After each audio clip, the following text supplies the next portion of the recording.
This is a review of the Bolkin Hybrid Armor waterproof case designed for an Apple iPhone 5 and 5S. This case comes so tightly packaged, I literally had to cut the wrapper off the outside. I couldn't even move it. Once you do that, you'll see a caution label here on the case itself, and the caution label tells you that you have to carefully follow the instructions for the installation of the phone for it to be considered water resistant, in addition to be dust tight. So you have to follow the instructions. It also suggests that you do a water test on the case before you install the phone.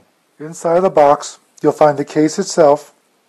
You'll find that caution sheet I was telling you about and the instruction manual on how to install it.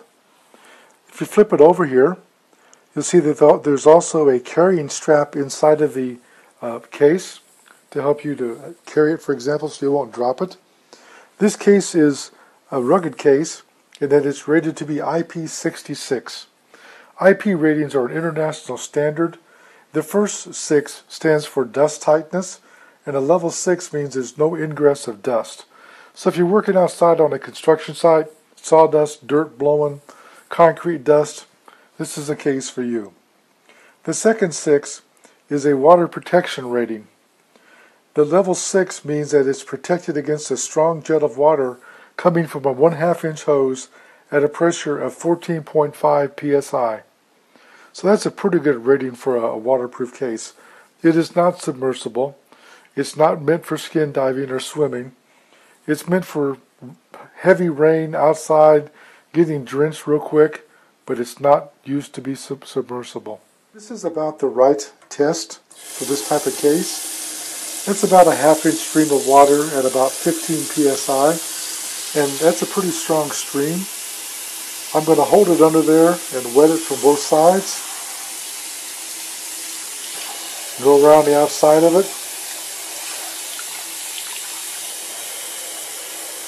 And as you can see, there's nothing on the inside. There's no water inside, so it did hold the water out. Here you can see the phone case.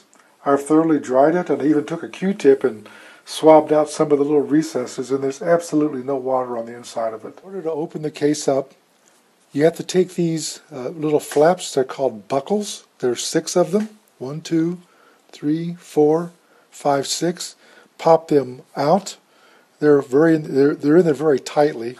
There's also a couple of plugs, one here on the bottom for the power, and one here on the side here for the mute switch. And there's also a threaded plug that goes in where the earphone jack is on the bottom. That plugs it to make it waterproof. Once that's done, you can open the case up like so and separate it in 2 pieces.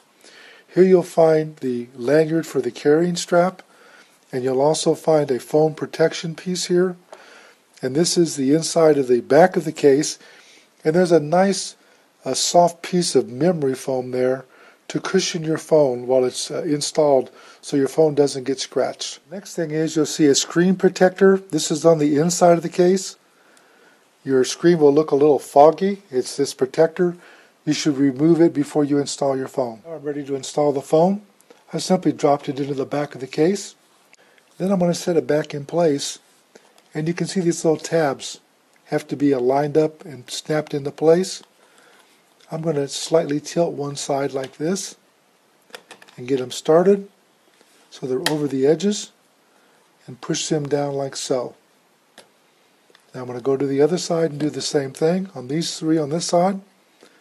And once I do that, I'm going to put these other tabs into place. You see, I've snapped down those little covers, and when you get them on there, like this one here, push it down and push it down and make sure they're all down.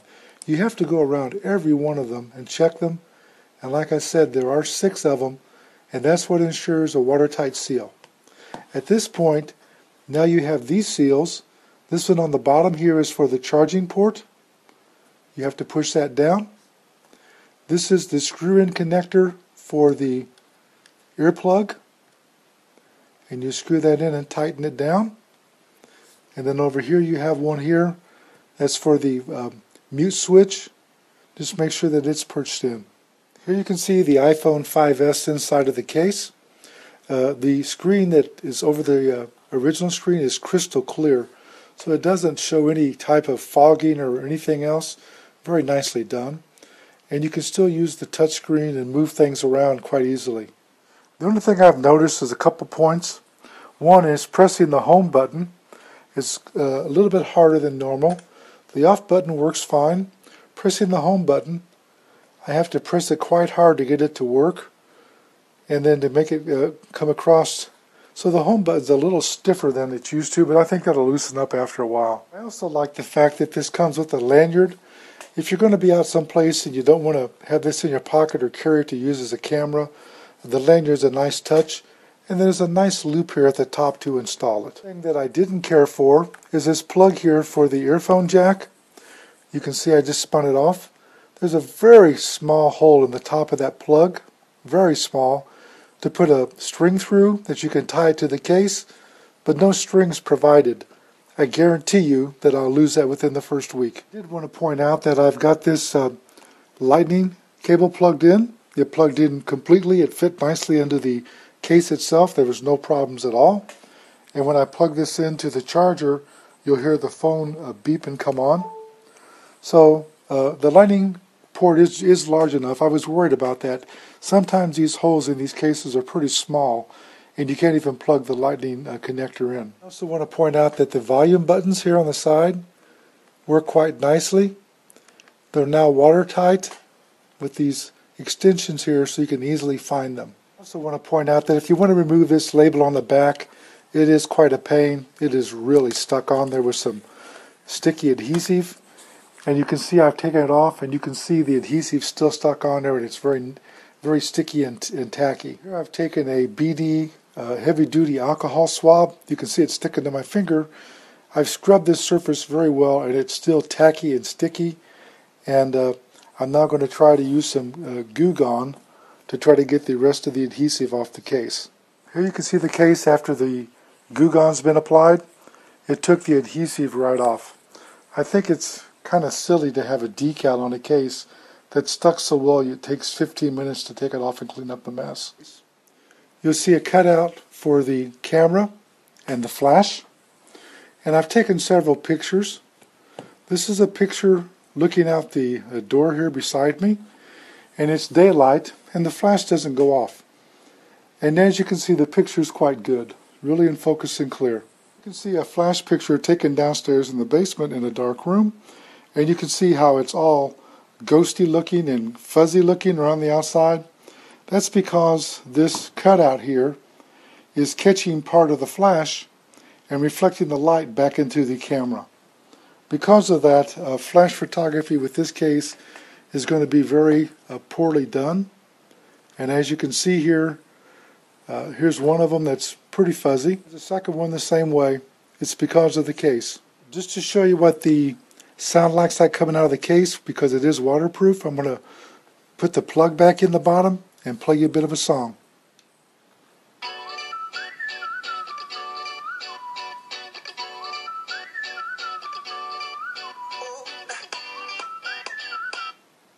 As you can see, the volume is there. You can hear the song. It is diminished by about 30 or 40% because of the case. I also think that this case needs to have a little loop on the bottom here and a very thin string that will go from the loop to this plug for the earphone jack so you won't lose it. Overall, this is a rugged case. It is pretty dust tight, and it did go under a half-inch stream of water, and I splashed it pretty good and it didn't get wet inside. But I got to tell you, I don't like that there's not a string lanyard to attach this screw piece to. Like I said before, that would last me about a week and it'd be gone, and then my waterproof case has a big hole in the bottom. I also don't like the fact that I have trouble taking flash photography. You shouldn't have to worry about your case affecting that. Based upon that, this case would have been a 5-star. It's rugged, it's got a nice clear screen, it keeps it waterproof and dust tight, but not having a way to attach this plug on here, and also the flash photography, I'm going to deduct 2 stars and give it a 3-star rating. This review is done by jjceo. I'd like to tell you I received a sample for test and evaluation, and I promise to give a fair and honest review.